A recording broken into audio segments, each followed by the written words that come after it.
How to be a great leader? Are leaders born or made? What are the true qualities of a great leader?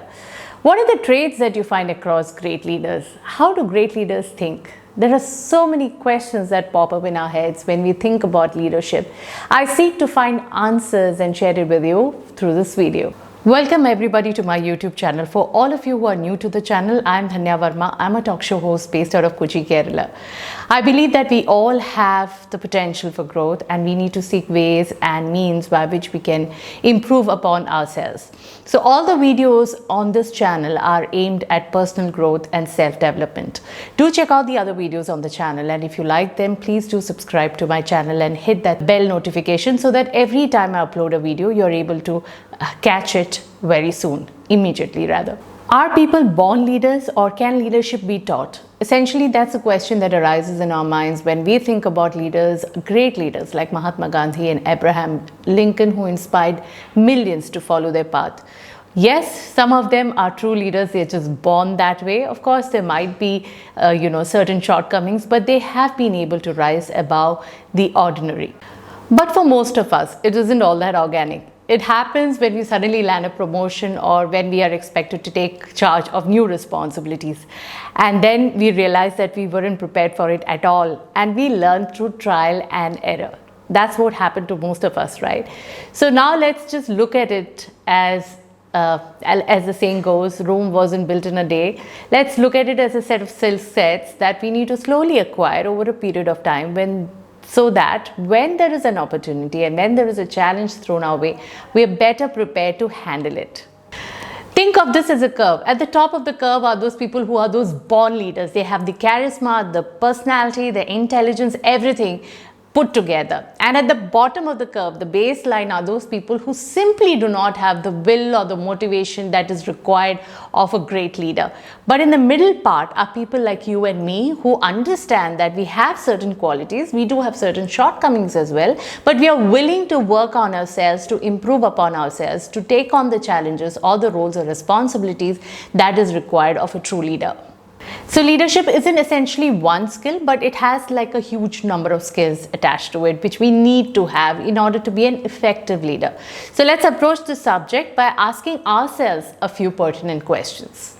So the first question you need to ask yourself is, do I have a vision?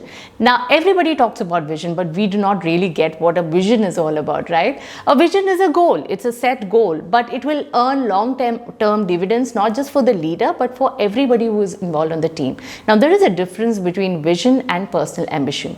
A leader will be able to clearly see where he wants to take the team, how to get there, and what success will look like for the entire team. And he'll be able to clearly articulate and passionately communicate to his team members about the vision he has and how this individual contribution of each team member will lead to higher goals. I can tell you about the Happiness Project. When my boss first told me about the show, he did not tell me that he wanted to make a show that is hugely popular and would fetch great ratings. He only told me that he wants to put out a show that will bring out positivity and inspire other people through the experiences that we share on the show. Now that's a vision not just me, everybody else on the team believed in. And it is that vision that led everybody to put in their 100% to create the show that we did. And that's the result that you saw, because everybody on the team had this energy put towards this combined vision. Am I self-aware? Self-awareness sounds so simple, right? Being aware of yourselves. Because many a time we go about our lives without being aware of the thoughts, the reactions or the feelings or the emotions that are created as a result of the thoughts, and our behavioral responses as a result of those feelings or emotions. It is almost like we are in auto mode. So now take a deep breath. Take a pause, listen deeply to your thoughts, maybe when you're walking or sitting down somewhere for 10 minutes of your day. Just watch your thoughts, observe your thoughts, and see if they are positive or negative, or whether they lead to positive or undesirable outcomes. And start working on it. It's a huge subject by itself, which is self-awareness and mindfulness. We'll deal with it later, but for now, 10 minutes of your day, keep it aside for just observing your thoughts. What say? Can I lead by example? Now, we all know that in order to be a good leader, you should be very good at communication. Now, you can deliver great speeches or give good presentations, rocking presentations, but you are a poor listener, then how can you be an effective communicator? You see that whenever somebody approaches you with a problem or is sharing something with you, you're not able to pay attention. Your mind wanders every 20 seconds. You just cannot focus on them for more than 20 seconds. Then how can you be a good leader? So these are basic things that you need to pay attention to, because in order to be a good leader, you need to be that example that others can follow so that you can inspire them to do better. You need to set high standards for yourself to achieve. How does my team feel? We all know that feelings are not really given much importance in a corporate situation, but feelings do matter. That's what I heard in a TED Talk, where they in great detail explained how your team feels matters more than what they think about belonging to your team. Do they feel valued? Do they feel cared for? Do they feel heard? Do they feel that they are supported? Do they feel that they are equal stakeholders in your vision? That really matters. Can I communicate effectively? Now, communication, mostly people think is about speaking and listening, but it's not so. You have an employee in your company who's just not doing well, and you want this team member to perform better. How do you approach this problem? Maybe you could probably ask him questions and get valuable information as to what is stopping him from achieving his fullest potential. Is it a family situation? Is it something else at work? Is there a colleague who is not helping him? Is there a colleague who is antagonistic? What exactly is going on? Maybe you could offer solutions, lend him a helping hand, or offer him tools, or get the support of a colleague to, kind of guide him through the process. And you need to yet set a deadline for him to perform and tell him that there would be consequences if he does not pull up his socks. So all of this information gathering and, resolving conflicts, misunderstandings, offering solutions, negotiating, persuading, all that goes into effective communication. And this has to be learned on the job in a very conscious manner. Can I make hard decisions? Well, this is a tough one for me personally. I really need to work on my decision-making skills. Now, the problem with decisions is sometimes we are so short of resources, maybe time or maybe information, that it is really tough to take those decisions. So this is one way you could approach it. When you have to take a decision, you need to first evaluate whether you have the time to take that decision. You do have the resource called time, which is very valuable. Then you need to look at the alternatives that are available to you and the consequences to that alternatives, and then see if this decision that you're taking or whatever alternative you're choosing, is it in alignment with your overall vision and your goal, and then go ahead, take that decision and follow it through diligently with 100% dedication.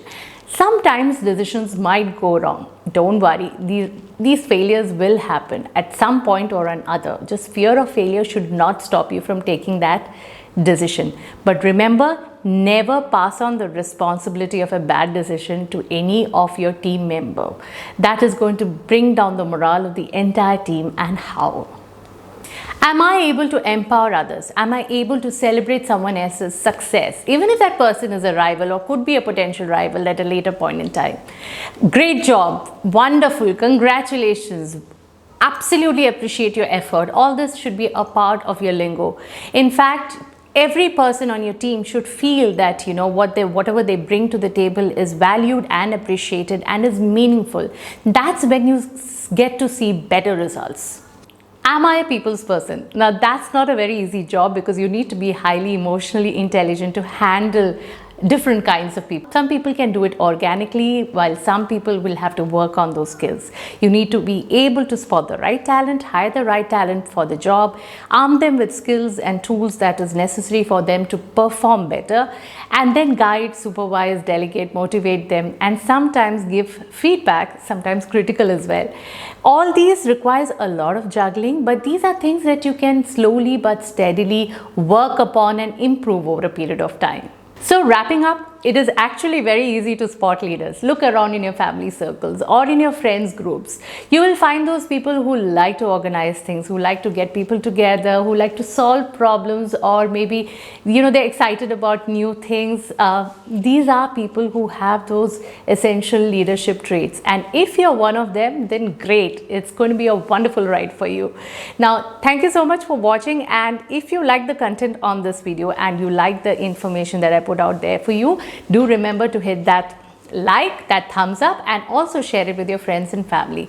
Also subscribe to the channel if you find the videos on my channel very informative and if it resonates with you.